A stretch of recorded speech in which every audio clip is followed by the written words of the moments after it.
Hello, everybody. Welcome to the Thursday session of Life Ready, Work Ready. And today we're going to be talking about agritech in the region. We've got some absolutely fantastic speakers today. I'm being really keen on hearing all three of them today. It's been the highlight of my day. So without further ado, I'm going to pass you over to Tom Bradshaw. And Tom Bradshaw, please correct me if I'm wrong, your vice president of the NFU. He's a farmer in the north of Essex, so not exactly entirely in the region, but he's very close. And he's going to be talking about emerging careers and how he thinks the agri-tech business is going to change. So can I hand over to Tom? Well, thank you very much, Mark, and what a pleasure it is to be speaking to you. I guess the message that I'm going to try and leave you with today is one of excitement. We are at a pivotal time for the future of farming and the way it interacts with our natural environment, the climate change, which we can't escape from, and the way we're producing food is really going to change over the coming decade, as it's changed over our lifetimes, as it's changed over the course of history. But I think the pivotal time really is as we embark on this new era as we've left the EU. And actually now businesses are really thinking about, well, what is it that the UK farmers and food producers are going to be known for? What is it that we're going to deliver over the next decade? How is it that we will thrive in this new world that we're faced with? And clearly, without really wanting to go into the politics of it and boring you with that, we know that we're going to be facing a more liberalised trade environment. And I think that the liberalised trade environment means that we have to be even better at what we do than we've been in the past. We're facing businesses that are going to lose the support that we've had from the EU. And we have a UK or an English government that want to do things very differently to how the EU have done it in the past. So we're now faced with this mantra of public money for public goods. What will that mean for businesses? What will it mean for employment opportunities? And I guess today I'm looking at things in the broader sense of the food industry rather than just as a primary producer, and trying to think about the opportunities that will exist right the way across the breadth of the food supply chain, right the way through to the moment that it lands on your plate, and hopefully you enjoy eating it. So we live in this changing world. Technology is going to be incredibly important. It has been important. If I think back to about 2005 or 6, when we first started using satellite position, so GPS-driven tractors, it was a real moment of change. But I think that the speed of change over the coming decade is going to be even faster. And so the tractor driver of today is a farm technician. The modern tractor has plenty of screens in there. They're operating computers as well as skilled in driving the machine and setting up the implement behind. So you need to be a machine technician that understands the way this all works. And it's no longer, I think it's a great opportunity. And a lot of these jobs are now very well remunerated.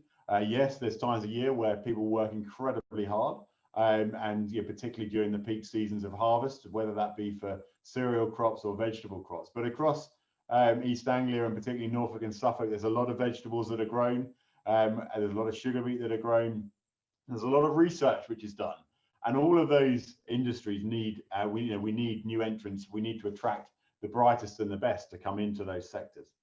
So the operator of tomorrow will be able to use the latest computers. They'll be technology savvy. They'll understand the weather and the implications of the weather on the way we produce our food, and the amount of or the impact that has on disease and pests which may target those crops.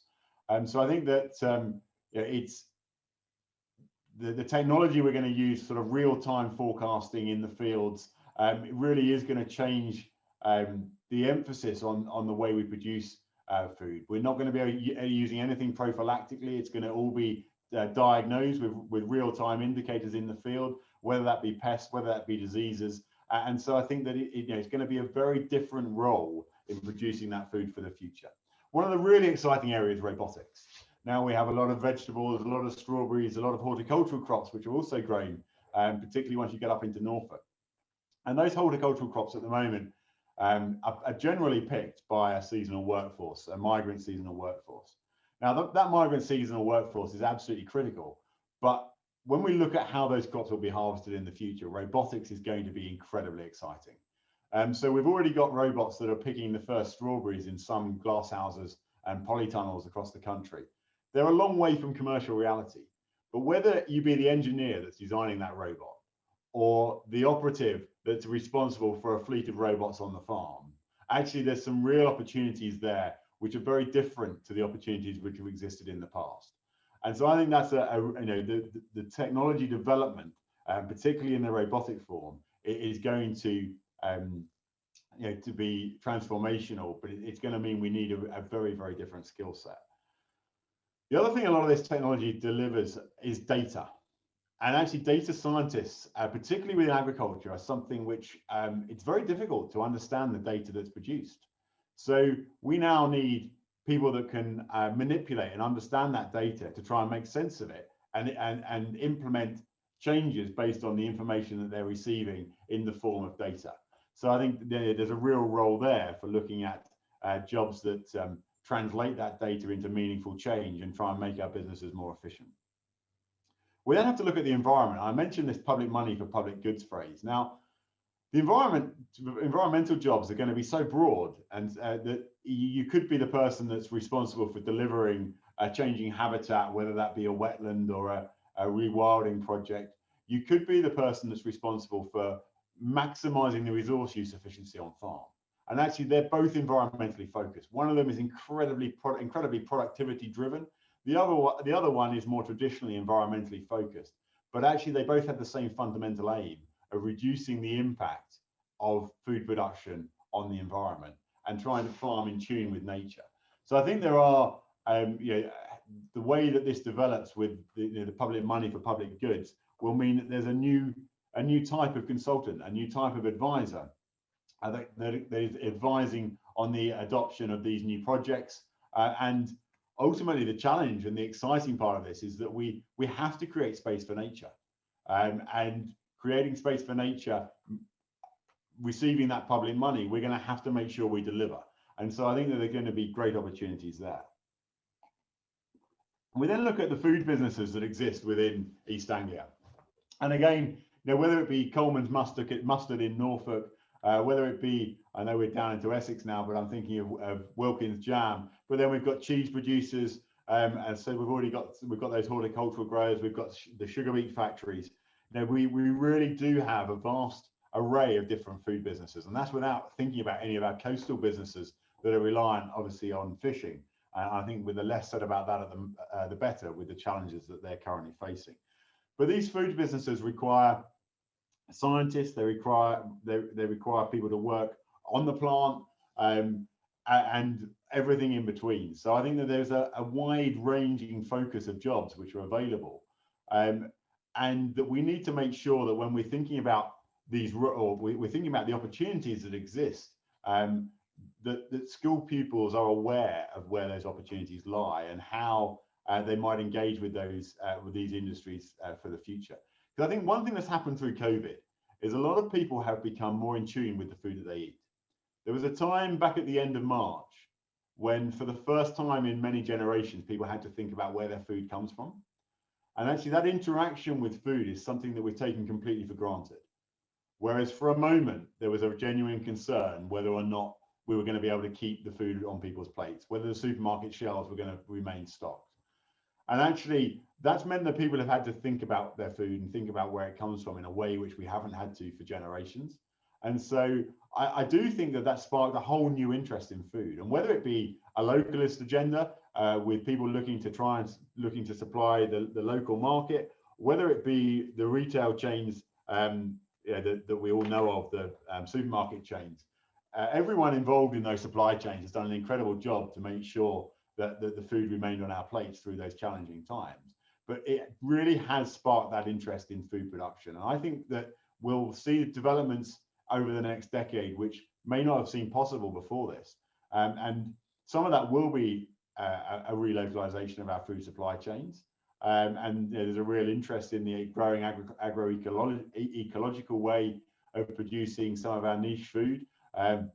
but there's a vast range of different opportunities, and I think that it's really important that we all recognise that actually the one thing we should never take for granted is our food security.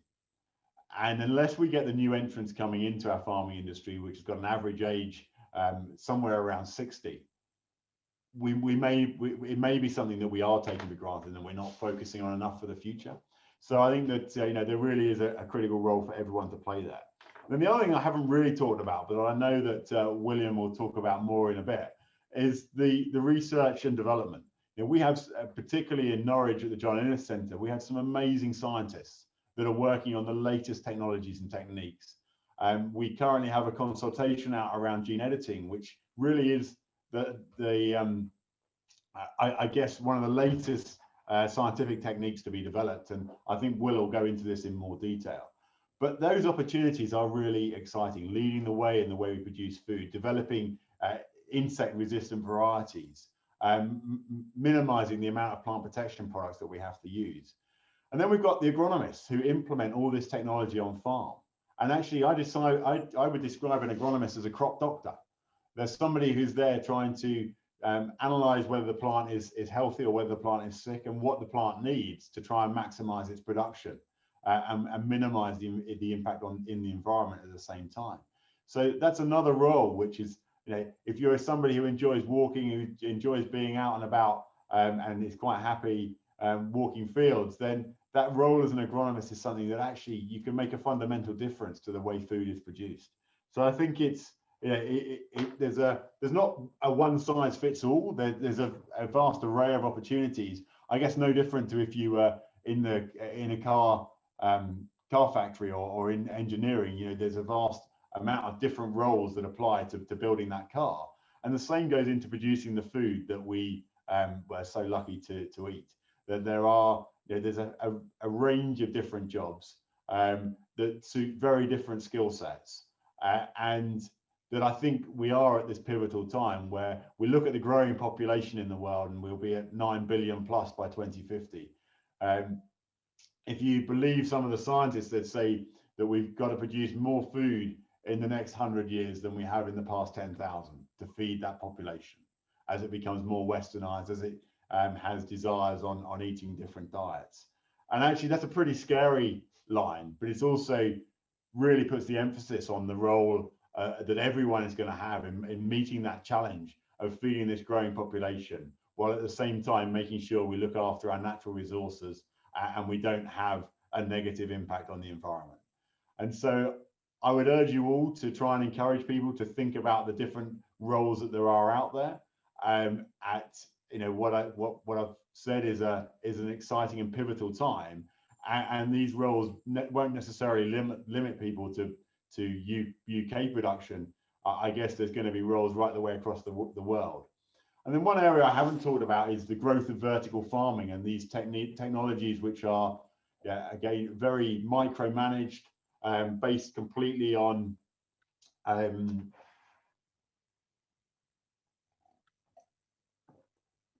they're not grown on soil. They're often grown on the edge of cities, and I guess they're going to be focused more at high value crops for the future. But the growth of vertical farming, the growth of lab grown protein and things like that are areas that I don't know how big an impact they'll ever have on the total amount of food that we produce. But if you look at lettuce or salad leaves that could be grown in these vertical farming situations, if they could be grown with a medicinal purpose, then there might be high value opportunities there to grow crops that could start to have a real benefit for society. And I guess it's another niche which could develop into something far more important. So Mark, at that, I think I will probably hand back to you, and we will pick up with questions later on. Thank you, Tom. That was really, really engaging. Has anybody got any immediate questions, or if not, we'll move on to William. But if you'd like to quickly just put something in the chat or put something in the Q&A section, we can ask a couple of questions before we move on. While we're waiting to see if anybody responds, I've got a question for Tom. How important do you think people who are able to understand how to manage the water we use and also understand soil degradation is going to be?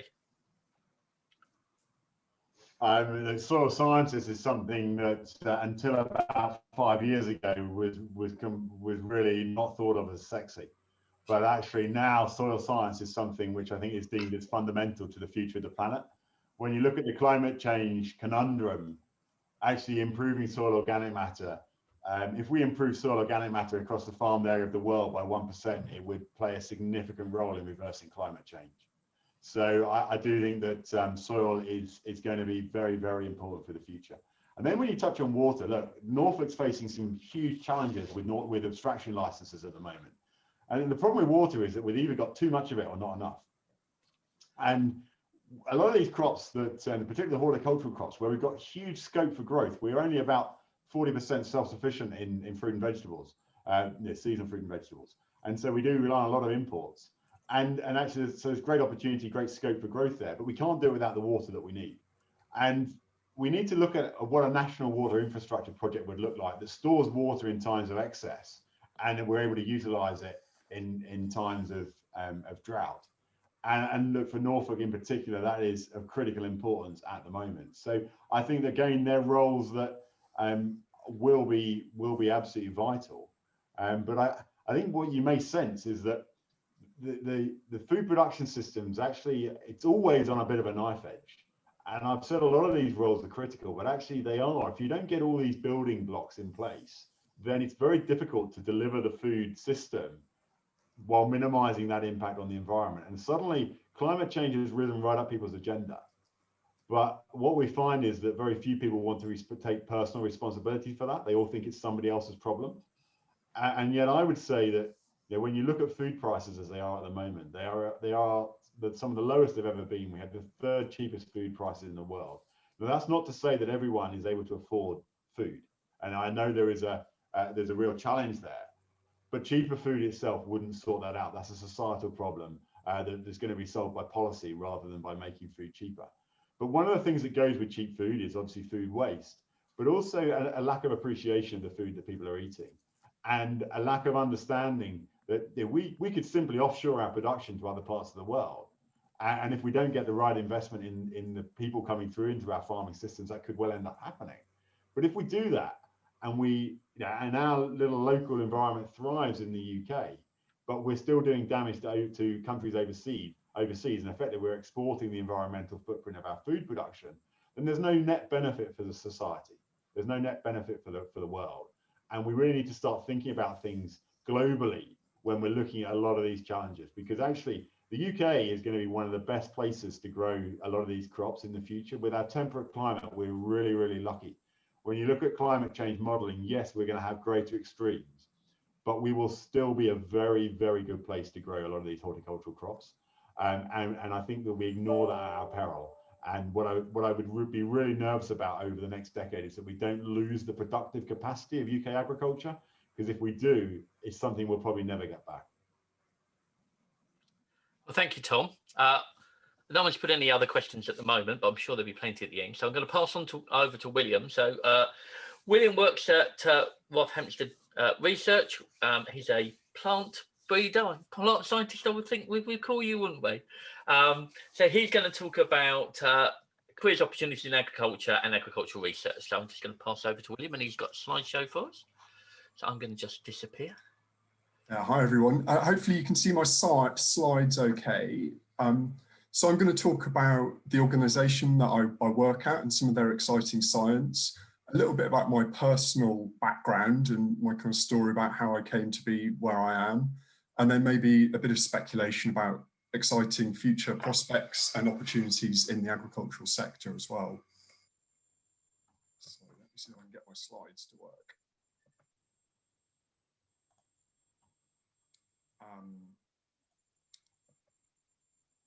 So you can see that our main campus is Harpenden in Hertfordshire, but we've got research farms in Woburn and Broomsbarn in Suffolk. And we've also got a research campus in Northwick in Devon, which is near Oakhampton. And that mainly does livestock research, and our more arable research is in the east of England, which kind of mirrors farming activities.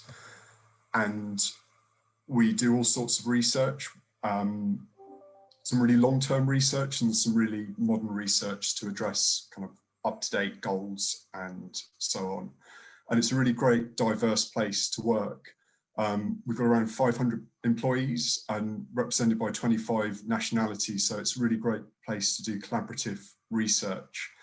And we've got lots of different experts in different fields. And one of the magic things about research institutes is the magic that you get when experts collaborate. And so a statistician working with a soil scientist or a soil scientist working with a plant breeder, you get that interface, and it becomes a really exciting and diverse place to work. So we're actually the oldest agricultural institute in the world, and we date back to 1843, and we developed a fundamental understanding of plant nutrition, and the world's first commercial fertilizers were developed at Rothamsted Research.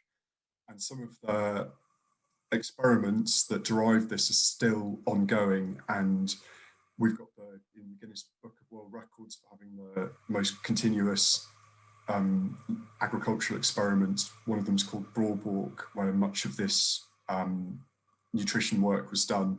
And it's still a really exciting resource today to look at samples that have been archived over the 170 plus years. So we've got this amazing legacy.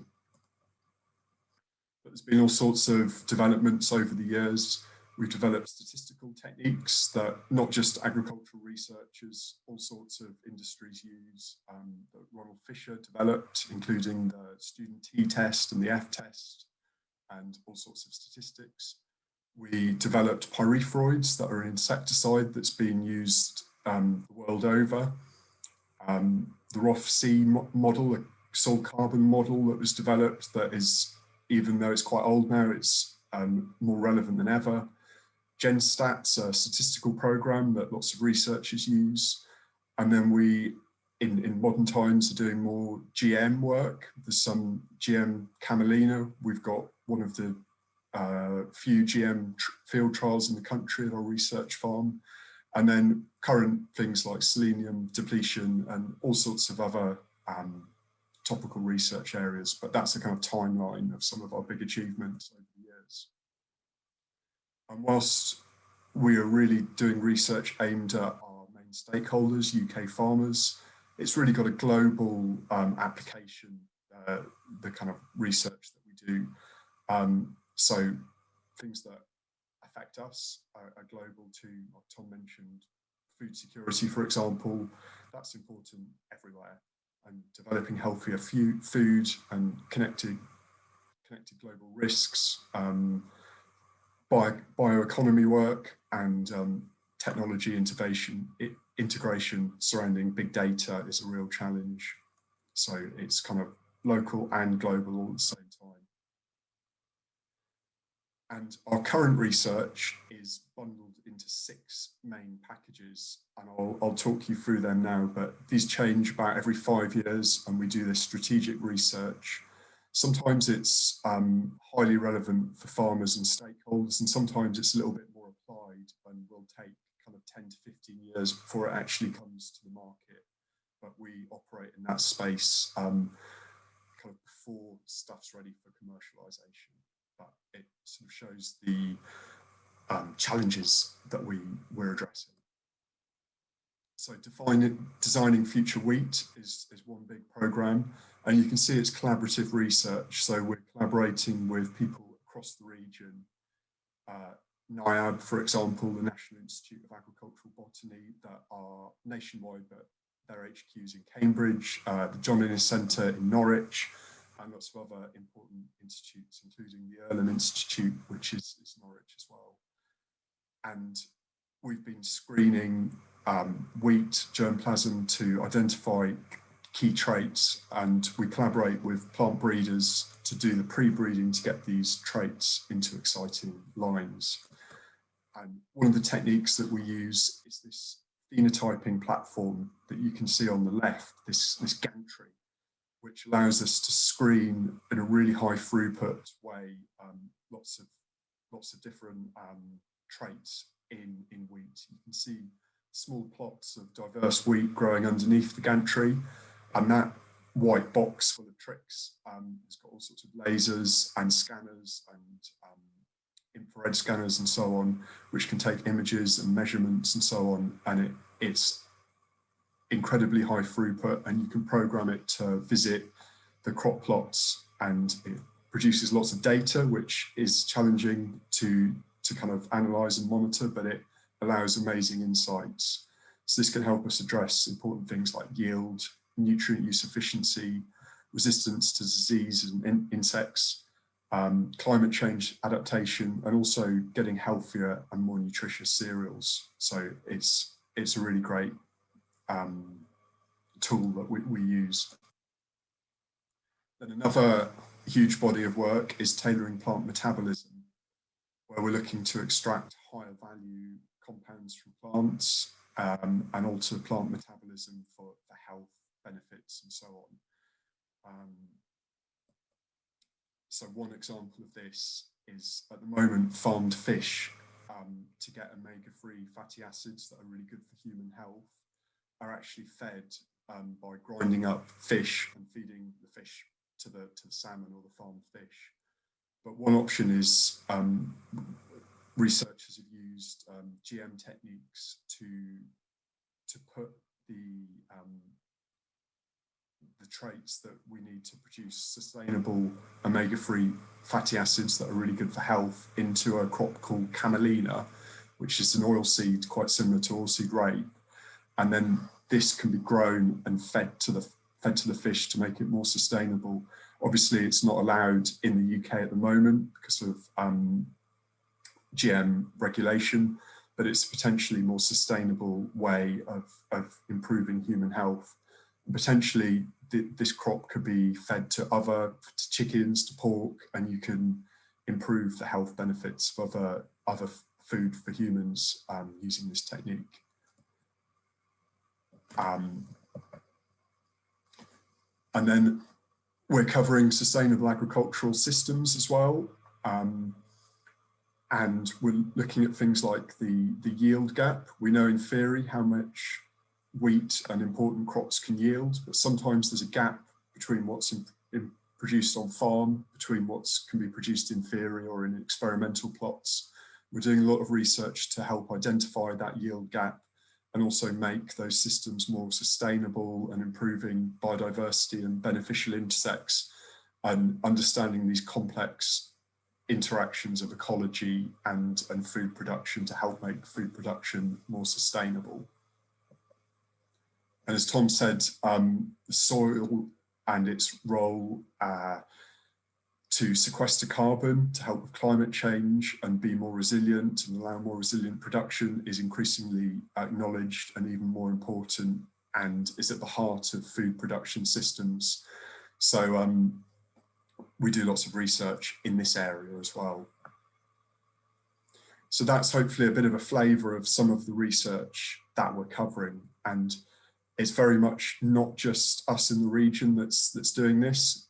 Sorry, these are very small pins, but we're down in Hertfordshire, and this is by no means an exclusive map, but there are lots of innovative organisations that carry out agricultural research in the region, from wheat breeders to research organisations, not to mention a whole host of really innovative farm businesses and farmers that are in the region as well. So it's a really great place to kind of apply the learnings of agriculture and agricultural research. So I was going to talk a little bit about my history. I did careers advice at school, and I'm showing my age a little bit. I had to fill in a tick box thing with an HB pencil, and it got analysed by some supercomputer, and it actually came out with me being an air traffic controller. I didn't end up following the advice of that, and my teachers weren't really geared up with agriculture. And I think I want to add to what Tom said. It's a really exciting sector, and there's all sorts of diverse opportunities, from really quite technical science-based things to kind of less less technical things and great job opportunities, and it's a really exciting sector, and I'm hoping that we're kind of demonstrating how diverse it is and how exciting it is. What I found was when you're young, you maybe don't quite know exactly what you want to do, and I was lucky enough that I did quite a few different jobs in the school holidays and through work experience, and I found it really invaluable exploring different tasters with different things. So I knew I really liked the mix of, you know, doing some academic work, but also being outside and working outside. So I wasn't even sure if I wanted to go down the agriculture route or not. So I did some work experience in horticulture and gardening, but also in agriculture as well. And I tried working on dairy farms, working on pig farms, working on arable farms. And I found that every single experience I had was really positive and a great learning experience. And yeah, I'd really suggest that people should try stuff. And also in the school holidays, even if you're, you know, it's still in education, it's a great way to earn money. There's all sorts of opportunities. It doesn't have to be a kind of free internship. There's valuable things you can do that can earn money. So for example, I took a year out between A-levels and university, and I worked on a pig farm to earn money, and I learned a lot, and it was great. And yeah, I look back on that time fondly. And traditionally people see farming as you've got to kind of be in a family farm and have an opportunity to get into it that way.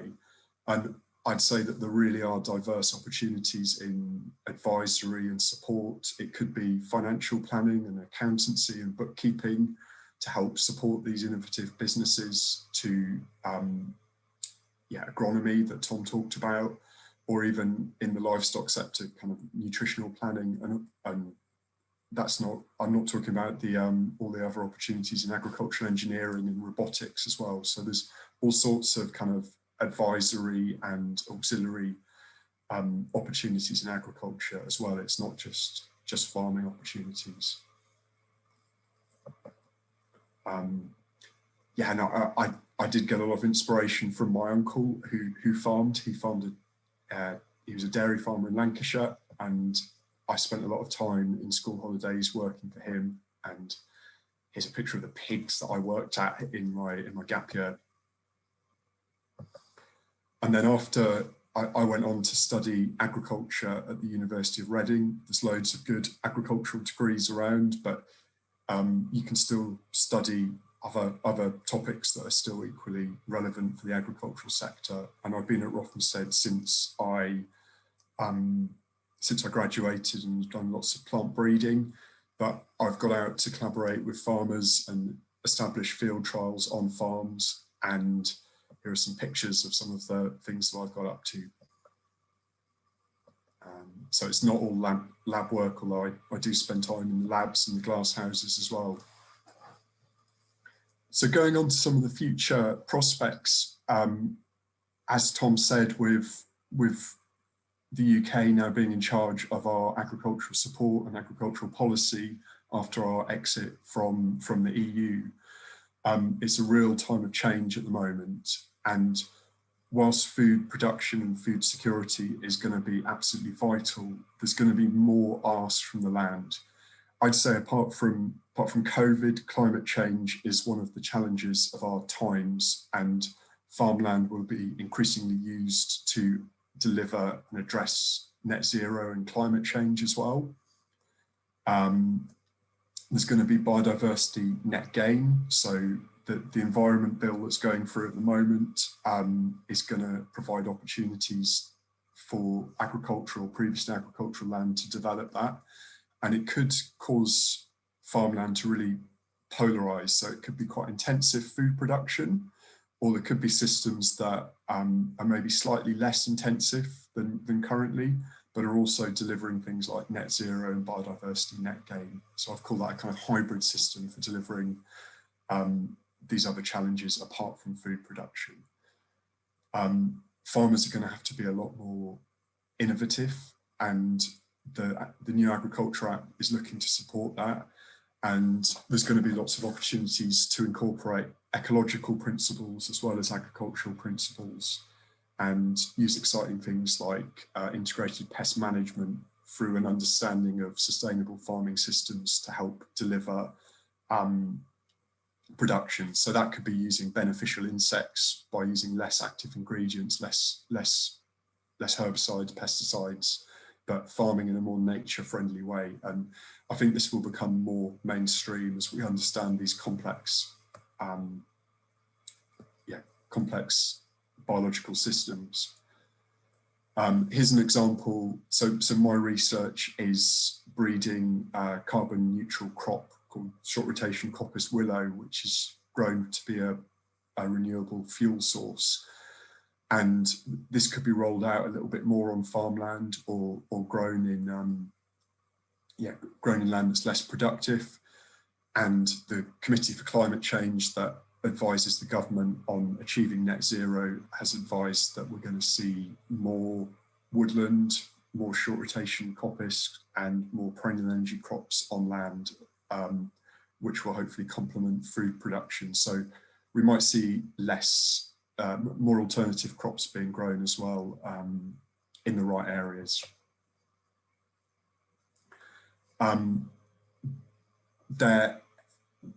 At the moment as well, we're only about 52% self-sufficient in vegetables and 17% self-sufficient in fruit.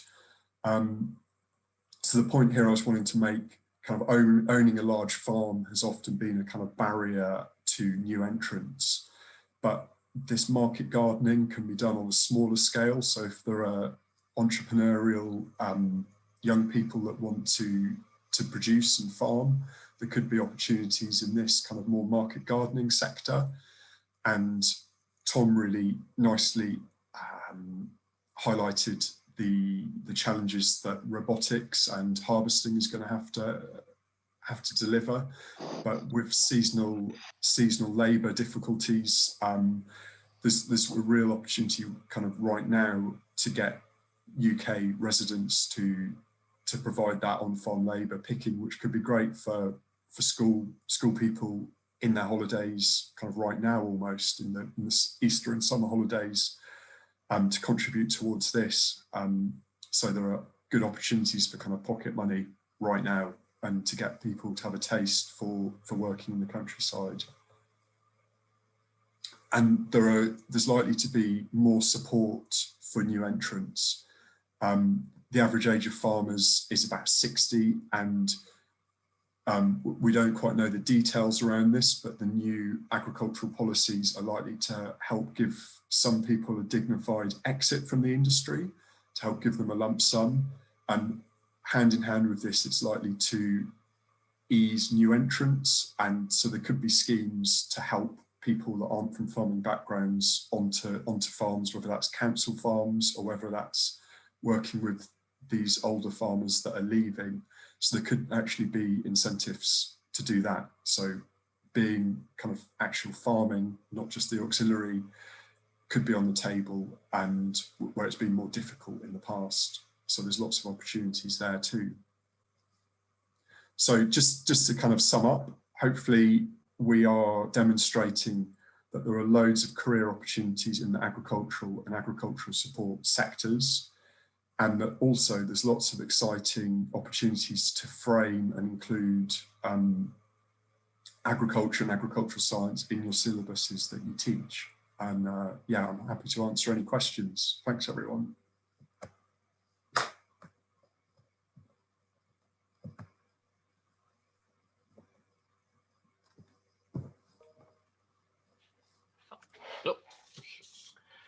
Thank you, William. That was really, really engaging. We do have some questions, and I don't know if Glenn wants to take over for me now, but I'm quite happy to ask the question. So we have one from Lindsay, who's asked, and this is to both William and Tom at the moment. Oh, Michael's joined us as well. So we'll just answer these two questions and then we'll move on. So as agriculture and horticulture become more high tech, will there be opportunities for less abled young people, e.g. those with moderate learning difficulties and autism? Do either of you want to answer that one? Michael can join in as well if he thinks he would like Look, to. Mark, the honest answer is, of course, there's going to be. You know, there's going to be such an array of jobs that we're still going to need people on the ground looking after livestock or doing the fruit picking or you know, the roles that we've already described. I think that the message I would like people to take home though is, let's not limit this career opportunity to those with learning difficulties or that may be slightly less gifted when it comes to or less academically successful, because I think we can, there's such an array of opportunities that actually we need everyone from the high flyers through to those that may be autistic and have those challenges. So I think that you know, the plea would be yes, but don't limit it to those people. Yeah, I completely agree. It's such a diverse sector, but there are some things that could be really suited if people suffer from autism, for example. I know that sometimes they've got great affinities with animals, so that working as a stock person could be a really good application for those people, and they could have greater bonds and actually make really, really superb stock people as well. So I think it's such a diverse sector that there's huge amounts of opportunities. Excellent, thank you. We have another question from Lucy. Are there virtual opportunities you would recommend for students in the current climate? Is this a virtual opportunity for engagement? I did read the question, but is that to engage with agriculture and the future opportunities that exist, or what is exactly the question? Let's see if you can just answer that question from Tom. I think she's talking about virtual opportunities to engage at the moment. Is my understanding of that question, because obviously there would be circumstances where people like yourself or William or Michael could go into schools that they're not currently available. So I'd say from Rothamsted's point of view, we've still had PhD students, staff doing seminars at schools, and kind of from our STEM point of view, we've still been active. But I think, thinking of the pandemic, it's important to note that farmers and people on the ground in the industry have been seen as key workers from the start, and have been managing their farms and crops and doing the essential work to put food on the shelves, you know, for society. So you've got different levels of stuff, but I think from a research point of view, we still value the kind of STEM stuff, and we've pivoted and done virtual stuff at schools. I'd just like to add, I know that Earlham, who's up on the Science Park in Norwich, and also John Innes are still running quite significant public engagement programs at the moment. And I'm sure Tom's community or NFU, they might well be interested in perhaps doing some online speaking to schools about how they see things progressing and what sort of things people need to do. Yeah, we do, Mark. We've got something called Speakers for Schools, which is specifically targeted at secondary schools. And I don't actually know, but I assume that they're available to engage online, and give virtual presentations. So yeah, the NFU Speakers for Schools is something that definitely worth looking up. I think just to add to that, I think from our point of view, we have last year done some engagement, physical engagement activities with schools, continuing what we've been previously doing, going into schools and engaging with young people. We've obviously had to do that in a different way, with all the COVID secure guidance and everything else, but so it has put a new spin on it, but we are able to still engage with schools in some capacity, obviously not at the moment, but we have done last year. So shall we move on to Michael? Thank you, gentlemen. That was we'll probably have a lot more questions. I'm expecting a lot more questions. So just introduce Michael, if you don't know him. He's the group HR manager at Burgess, who are a horticultural machinery supplier. I would describe you as. Is that fair enough? Yeah, I think so. We do agriculture, horticulture, and construction as well. I did pay you a visit last year. I did nerd out quite badly. It's a fantastic site and all the equipment you do. So I'll pass over to Michael. Perfect. Well, I hope you don't mind. I've pulled together a bit of a presentation just to illustrate. That's fine. And provide some visual element to this one moment. hopefully you can see the Ben Burgess tractors and machinery on there, hopefully. Yes, you're right. Ben Burgess, we are an agricultural, horticulture and construction machinery supplier, a dealer for John Deere amongst others.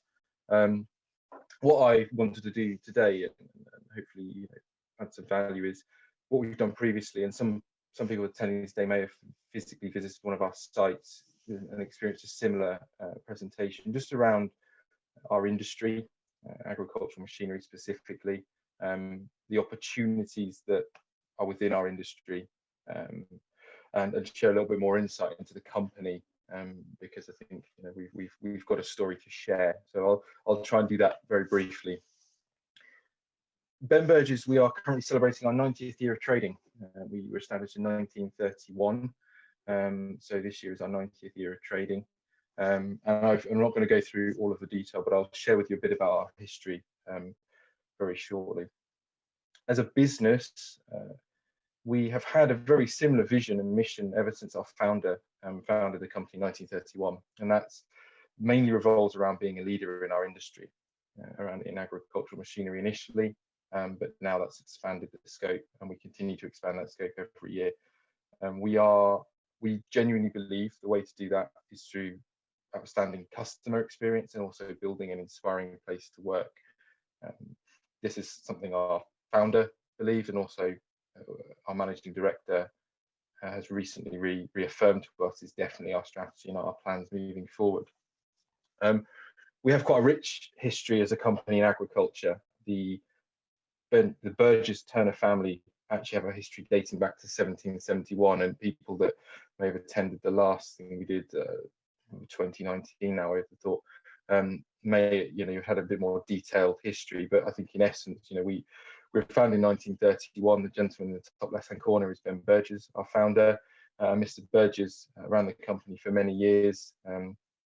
He's since he passed the business on to his grandson, Ben Turner, who's our current managing director, and we are still a family-owned business. We have been all this time, so 3 brothers own our business now. You can see through our history, it's been one of expansion, one of growth. More recent history, that expansion and growth has accelerated quite quickly. Some key dates in our history. It was probably 1963 when we signed a contract with John Deere. John Deere is a brand and a franchise that I think Burgess is most well known for, although they make up one part of our business. This is us today as a business, and we are very grateful to be in this position. 108+ million pounds revenue every year. We've grown every year for the last few years, including 2020. Given difficult trading conditions, that's been quite an achievement by our teams. We have 253 employees, and we expect that to be nearer 270 by this time next year as we continue to grow and expand. We are now not just based in Norfolk, but we also go further west. So we recently opened a dealership in the county of Rutland, in a place called Oakham, and we cover Norfolk, Suffolk, part of Cambridgeshire. So quite a geographically vast area that we now cover, with our 7 depots. And we have quite a lot of stock. We have 5 other companies that are part of our group. And I think 2 other things really important today, I think, is one, our apprenticeships. So we have at any one given time up to 30 apprentices. It's about 26, 27 at this moment in time. That's across the whole kind of various stages of their apprenticeship program with us, and across all of our depots. I talked about the franchises, and I think the last thing really on that side is around the supply of connected tractors. Now, when we talk about connected tractors, what we're talking about here is the technology. So these tractors, we have sold tractors that have the hardware capable for doing all of the fancy stuff that I'll share with you some of it at the moment. And that's really important, because that technology piece is something we see evolving very quickly at the moment, and something that future talent and future young people will be heavily involved in. So I'll share with you a bit more about that technology. In essence, we're a family-run business. We are We are a very stable business. The industry we work in is thankfully very stable. And that last year, I think we tested that, but proved that. We also very big on development, and our apprenticeship program that we run with partnership with John Deere is testament to our ethos around employee development. And a lot of people we employ, majority of people we employ, really understand the importance of our industry and the importance of the work that we do. And that mission that matters is really important to us, because yes, it's a tractor and selling machinery and fixing machinery. That's the kind of what we do practically, but actually it goes far beyond that, and our people understand that and buy into that actually they are supporting the wider agricultural community, or and also the food production, I suppose, chain, as it were. And that last point there, our employees genuinely enjoy working for us. Those are figures we're very proud of, and that was our last survey in December, so we're very proud of those figures. So brief bit about John Deere. That's some key facts about them. They're a very big company, US company. They are our biggest franchise. They provide us with agricultural and grounds care equipment. So grounds care equipment is stuff you might see on golf courses, football stadiums, etc. They all purchase some equipment and have some equipment like that from us. They employ 69,000 people worldwide, and they are by far the most innovative agricultural machinery provider in the world, without doubt. And some of that technology is what our teams work with every day and the benefits our customers. That technology, we call it precision ag, precision agriculture. We have a team of people dedicated to that, and it's one of the career opportunities that are available to people joining our business.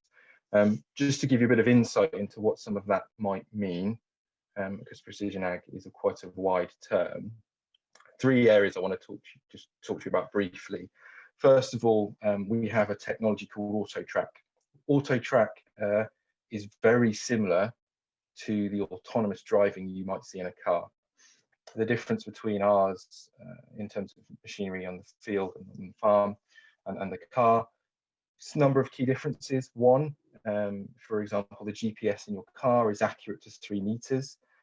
Given the kind of tolerances involved in agriculture, ours has to be accurate within 3 centimeters, and we have got accuracy within 3 centimeters. AutoTrack enables the machines to drive themselves up and down the field, to turn on the headlands.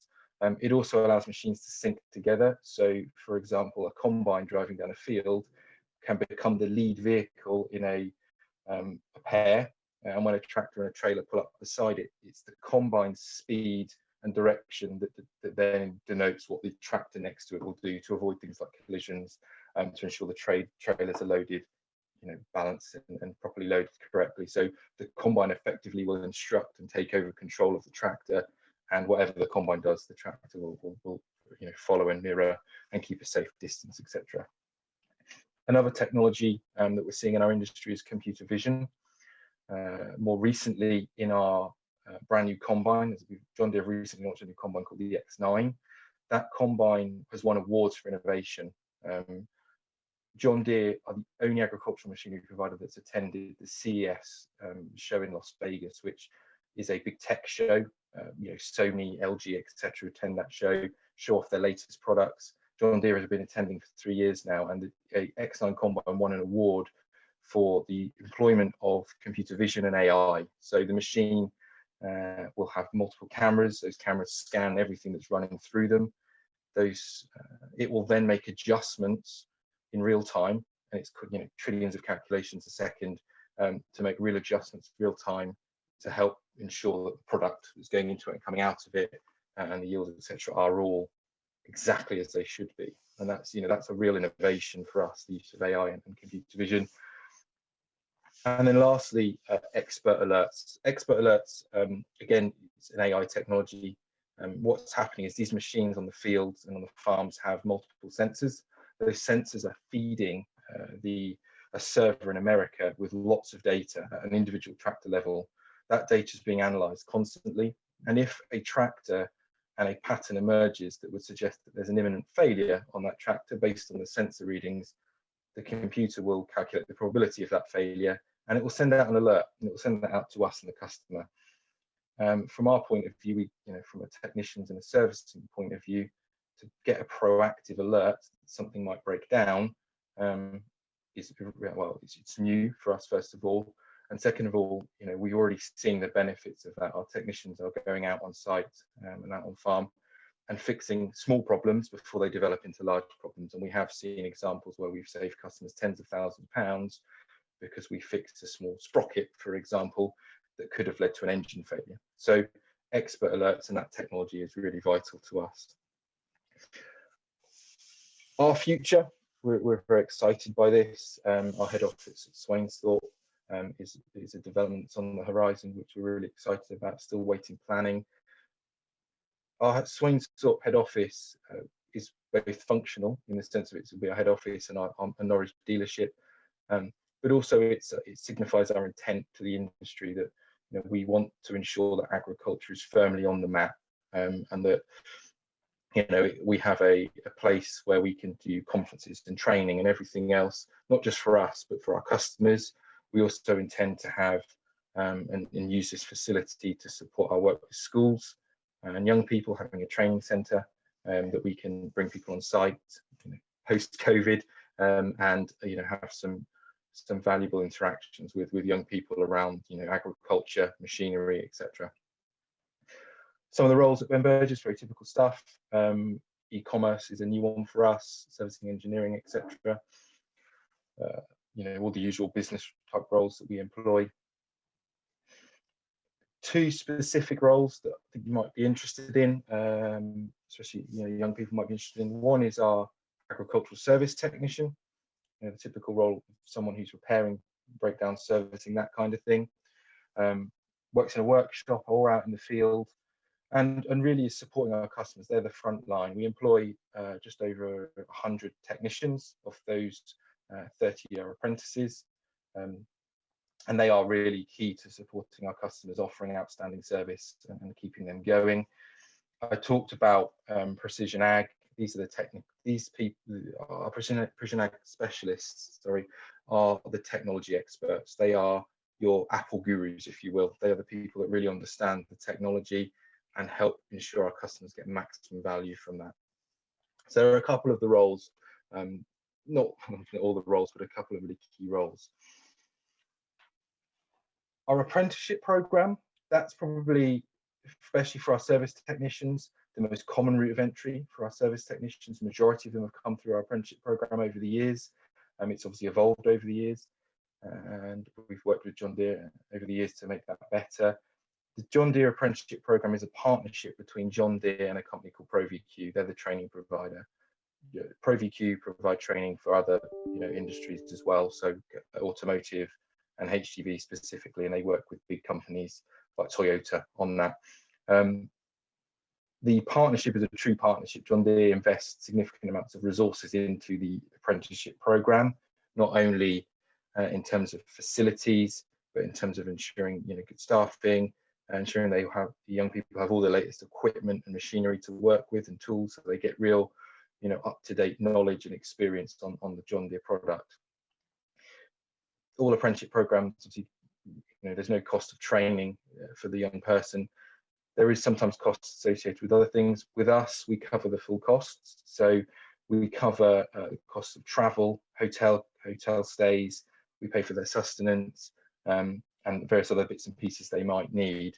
We have worked out over a 3-year span, including paying them, paying the young people and buying them a new van. The investment for us is about £130,000 per young person over a course of 3 years. So it's a significant investment, but one that we have no hesitation in making, because it's the best route for us to gain superb talent in our business, and they bring so much value for us. It is without question a really good investment. It's a 2-year course. The 2 of the courses, which I'll show you in a minute, 2 of them are a 3-year course. It's 2 years of mandatory apprenticeship training, and there's an additional year that John Deere mandate for products and other things. So it's a total of a 3-year course for the technical training.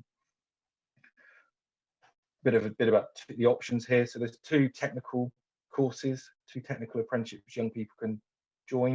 One's the AgTech apprenticeship, which is a 3-year course, like I say. It's 8 weeks in total per year. That's a block release. They go to college. They travel to colleges in Nottinghamshire. They stay in a hotel for a week. It's 8 weeks per year they have to do that for. They get those qualifications at the end of it. On the ProVQ website, they include the real specifics around the details around the qualification and the framework, etc. So there's all the detail available on that course. The AgTech apprenticeship is for young people who want to go down and work on agricultural machinery. Turf Tech is for the grounds care equipment. So what we mean by that is ride-on mowers, the gators, small tractors, things you might see on a golf course, a football stadium, a football club, that kind of thing. So grounds kind of keeping type equipment. And then we also have our parts tech, which is an entry route for someone who's interested in parts and retail. The best way to describe this to you is like retail management. So it's understanding everything to do with retail management. It's point of sale, it's stock management, it's advertising, sales processes, etc. It's a 2-year course, this one, not 3. It doesn't involve so much time away, but it's a full apprenticeship that we can put our young people on. And this is a relatively new one for us, and we're seeing more and more young people joining that course, which is great. 2 places they might go: John Deere HQ, which is in a place called Langer in Nottinghamshire as well, and then the Apprenticeship Centre, which is the one at the bottom. All state-of-the-art facilities. Like I say, John Deere invests significant resources into that. That close partnership with John Deere, ProVQ and ourselves, and obviously other dealers around the country, means that we have quite a bit of control and influence over what that course looks like, and also we can be a bit more bespoke about supporting young people on that course, and I think we can talk about that at some point. Last couple of slides from me, just to wrap up really. So in terms of hiring young people, our process, first of all, obviously reach out. Young people need to reach out. They can do that by getting in contact via email on our website, or contacting the local depot directly, and our depots are all listed on our website. Obviously, post-COVID, come visit, come to our site and visit the site, have a look around, get an understanding of what we do. And what we do then encourage is young people do a bit of work experience with us. Now, that can be a few days, that can be a couple of Saturdays, that can be a week. What we encourage them to do is come and join us for a little while, because I think that enables them and us to work out whether that's the right course of action. For the young person, is that the right course for them? Is this the right route they want to go down? And for us, it gives us a really good opportunity to speak to the young people and get to know them a bit better. That would then lead on to an interview, which is much easier if they've spent some time with us. They know their manager. It's a lot less stressful if they've had that opportunity to do a bit of work experience. And then hopefully, they get a job offer, and that's really the key bit. If everything works out, they get a job offer. Our job offers are effectively unconditional. Once we offer someone, that's offered, their place is secured. And then there's the enrolment process with the college, and that's a very straightforward process for us. There's a small interview where the college will assess their level in English and maths and science to gauge where they're at. They then can tailor their plan for them, and if there's additional support needed in those areas, they can offer that at the college, and also make sure that the young person has got everything they need to be enrolled and successful in the course. So it's a relatively informal process, but really important one for us. And like I say, for young people, we can gauge the level that they're at. The college can as well, and we can tailor their apprenticeship, especially the early part of that apprenticeship, to offer additional support if needed, which is really important for us. And that's some of the flexibility that having that close partnership offers. After an apprenticeship, kind of post-apprenticeship, multiple paths, you can become a technical expert. So that man standing very proudly in front of a sprayer in the middle picture, Dan, he's a sprayer expert. He's specialised in spraying, and that's his specialism he's chosen. You could also go down the route, and the gentleman on the right, standing in the front of that picture, nearest to the screen as it were, he's Jimmy Lockhart. He began an apprentice at the age of 16. He progressed to as a service technician, service manager, and now he's our after service director. So he's been with us since the age of 16, and he's progressed and grown with our company and developed his career. And now he sits on our board of directors, and he's he kind of demonstrates the possibilities of becoming an apprentice and what that could mean if that's what you'd like. So how to apply? Quite straightforward. Yeah, I say contact your dealership, and then the website. So you point young people in the direction of our website. And I think, as teachers and careers advisors, as it were, we have loads of resources on our website. We set up a learning hub on our website for resources related to every age group. There is specific stuff around higher education and kind of apprenticeships. But likewise, if you want anything, my contact details on here, and maybe these can be shared around afterwards to the attendees today. And you can obviously have my contact details if you'd like to get in contact and arrange further engagement activities or speak more about what we've shared with you today. So hopefully that was useful.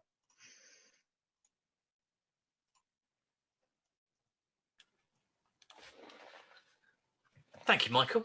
Interesting as ever. Right. I hope that lots of people got something to take away from that and the whole session. So we haven't had any questions in the Q&A on the chat yet. So if you've got any, please do ask away. They're here to answer your questions. That's what they're here for. Mark, there's a question from Jackie in the chat if you want to take that. It's just come in. I can't see it. Hold on. Oh, yes, I can. What is the gender mix in Ben Burgess? What advice would you give a female thinking about working there? I think it's a really good question, and I think one of the things we're working on, or have been working on for a number of years, is increasing that mix. I think ultimately agriculture typically has been a male-biased industry.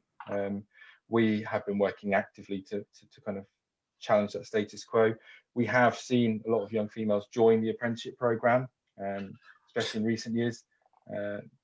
Very talented young people that ultimately become successful technicians. So we are doing what we can to challenge that, but obviously that's an industry-wide thing, and we see that as one of our challenges. Is if we want to be true leaders in our industry, we need to lead in every aspect, and that includes all sorts of points around diversity as well. Yeah, Michael, if I just come in on that, I think that the diversity of our industry is something that we all need to work to improve. I think we all recognise that, and it's easier said than done, but it's certainly something which is on the radar of many organisations. And I'm not going to pretend we're perfect, but it is something that everyone will strive to get better at. Indeed, yeah. Yeah, I think certainly it's improving, which is a good thing. We have another question. How, with regards to apprenticeships, does demand exceed availability? So from our point of view, there is quite a bit of demand for our apprenticeship program. We do tend to unfortunately find that we can't offer everyone an apprenticeship. We have to be mindful of the resources we have available internally. So a young person does require support. We allocate a mentor, for example, a technician who's been through the course before. There's only so many people we can take on every year. And also we then look at kind of forward planning to say, well, okay, what do we think we need in terms of technicians?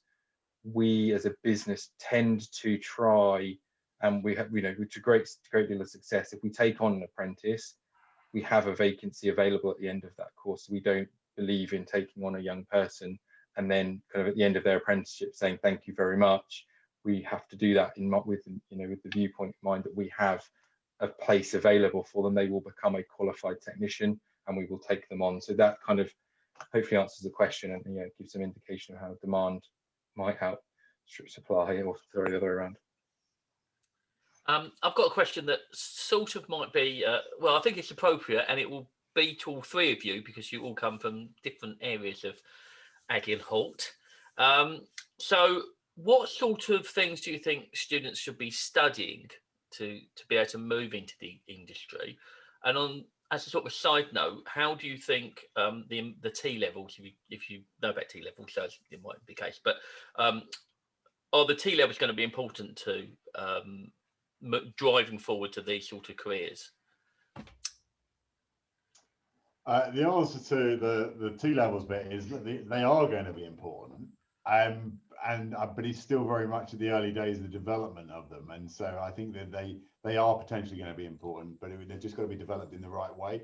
And if you reflect back to apprenticeships, one of our best former employees was taken on by us as an apprentice at 16, but he actually got more out of the working with us as a business than he did from the apprenticeship part of it, or than the college part of it, because actually that was what let it down. And that's why I think it's so important that the T levels are right, that they really do work for the pupils and make sure that they become equipped with the practical skills they need. When you talk about subjects, the beauty, but also the difficulty of agriculture in its broader sense is that there is no set requirement. If you're a scientist, there's a role for you. If you're good at engineering, there's a role for you. If actually you're very practical and you like getting your hands dirty, there's a role for you. And so I don't think you can be limited by what choices you've made, because it is such a diverse industry. And I guess it's probably that message which actually struggles to get through to a pupil at 15 thinking, or potential employee for us at 15 thinking, well, why should I go into agriculture? We haven't done a great job at selling ourselves over the years. And I sort of have a phrase that I often use, which is we've got to make farming sexy. Because if we don't make farming sexy, people won't want to join us. But actually, it's at the moment, it could be a really exciting time to join an industry which has got a lot of people that are going to be retiring from it in the near future. I think that's right. Our challenge is to sell our industry and make that look, not make that look attractive, because it is very attractive, but I think share that message, because it's a very attractive industry in terms of the technology, in terms of everything that's going on at the moment, but also looking at last year, the stability that it offers. There's so many benefits to our industry. We need to be better at sharing that. I think from our point of view, we obviously have entry requirements to the apprenticeship program. That's not something we have massive control over, and that is obviously geared towards science and maths. But I think from my point of view, and the message I would share with young people, especially those looking at the ag and kind of apprenticeship type routes, is they must, of course, try your hardest, but actually there's a reason, this apprenticeship is more practical. Having a good baseline level understanding of science and maths will really help you understand it, but it's not essential. Some of our best technicians, some of our most capable technicians struggled with some of that stuff in school. Of course, they tried hard, but they struggled. It wasn't until they got to the apprenticeship program and started learning in that way that they then really found their kind of wings, where they really found their traction and really then started to excel. So I think, science and maths, of course, but it's not essential really. It's more about that curiosity, that practical, desire to work with your hands and fix things and stuff like that for us, which is really essential. And obviously I'm talking from a agricultural research science organisation, so the STEM subjects are kind of quite key. So some examples, if you're more physics based, soil physics would be really good. If you're a statistician, maths is obviously good.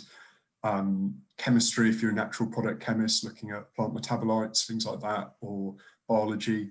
I personally, for my A-level choices, was biology, chemistry, and actually history, and then a degree in agriculture. I felt like a degree in agriculture, whilst it was a kind of commitment to further education, it's actually quite a broad qualification. And I think that even if I didn't end up going into agriculture with that degree, you've got lots of viable skills for all sorts of other industries. And whilst I put an emphasis on STEM from a science point of view, we're increasingly seeing that it's important to kind of get impact from our innovations, and social science and the humanities are increasingly important. So understanding people's behaviour and adoption of technology, those kind of sociology, social science capabilities are really important to help generate impact. So it's really diverse from the science point of view as well. So we've got a question from Karen. They're really coming in now. We've got a question of Karen. We are planning a kitchen garden at the school to work with a group of Year 9 students. It could be interesting to also allocate a small area to trial grow a sample crop that is typically farmed in our area, e.g. wheat or barley, where we can monitor its growth and success. would this be a feasible idea for a school? For instance, it's likely to be a small growing bed, i.e. 1 by 1 metres. Could we use it as an opportunity to link to a local farm? Could we get support from an Agri research organisation too? They're all stunned. They don't know what to say. And the simple answer is that there's nothing at all stopping you doing that. The reason I would say don't choose wheat is that the kids won't be able to eat it.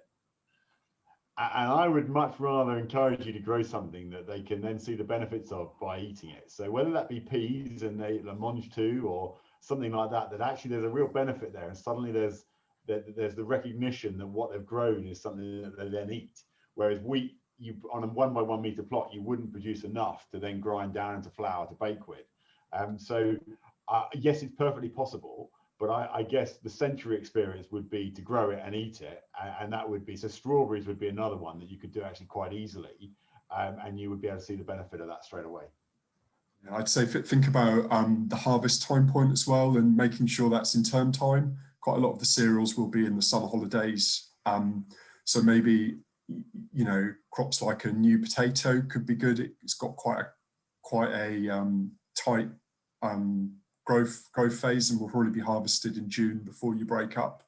And you don't even have to do that in the ground. You could do it in bags, and it would be quite engaging. But yeah, it's difficult to. It's good to tie the crop with food production rather than just some horticultural curiosity. I would add, Callum, we've got quite a lot of STEM ambassadors who are working in horticulture and agriculture. So if you get in touch with your local STEM ambassador hub, which is me, we can put you in touch with some people, and they probably can. They're more than willing to help. But you've got great advice there from William and Tom. So Madeline, if students are interested in an apprenticeship with Ben Burgess, is there a particular time they should apply?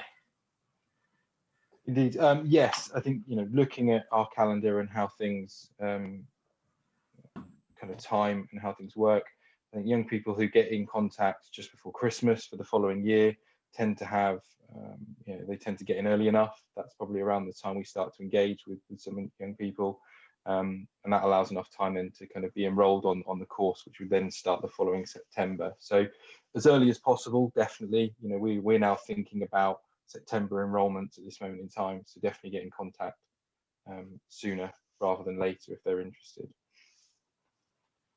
There's a new one here about Mark, I think there's one in the other chat. I could go for I know that we do have apprenticeships at Rothamsted Research. I'm not sure. I think there is an element of day release to go to do higher education. I'm not sure if it's degree level or not, but it's something that I know we have got people that work at the Institute who have done apprenticeships in agricultural research, and I'm sure that the other institutes throughout the region do them as well. But I wouldn't like to just promise that they lead to a degree as well, but definitely some higher education is an element of that.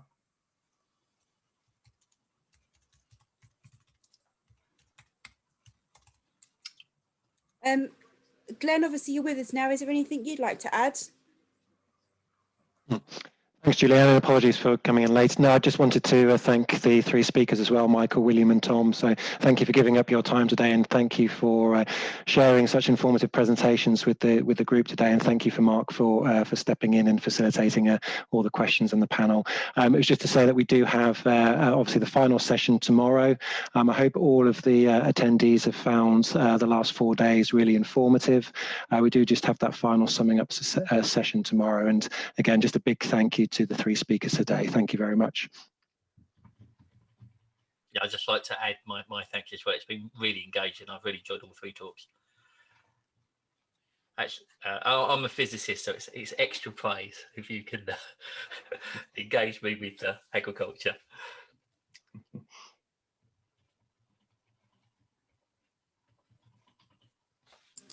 Great. So if there's no further questions, we will wrap up this session. Thank you, everybody. Thank you. Thank you, Julianne. No problems. Thank you. Thank you all. Thank you. Yeah, good evening, everyone. Thank you. Thank you, William.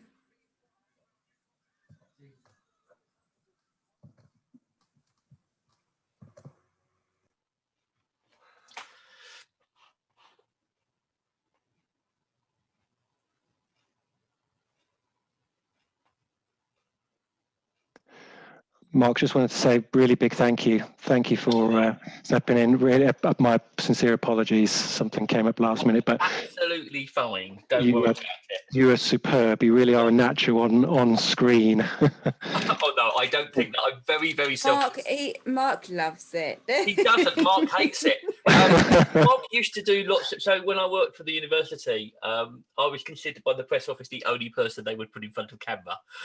And I really hate watching myself, and they would always do all the reviews of what I said, but it's okay. It's all right. But I always find it cringy. Well, you wouldn't, you can't tell. You're so natural. You really are. Yeah, good way of engaging. It's interesting because it depends on your audience. I once did a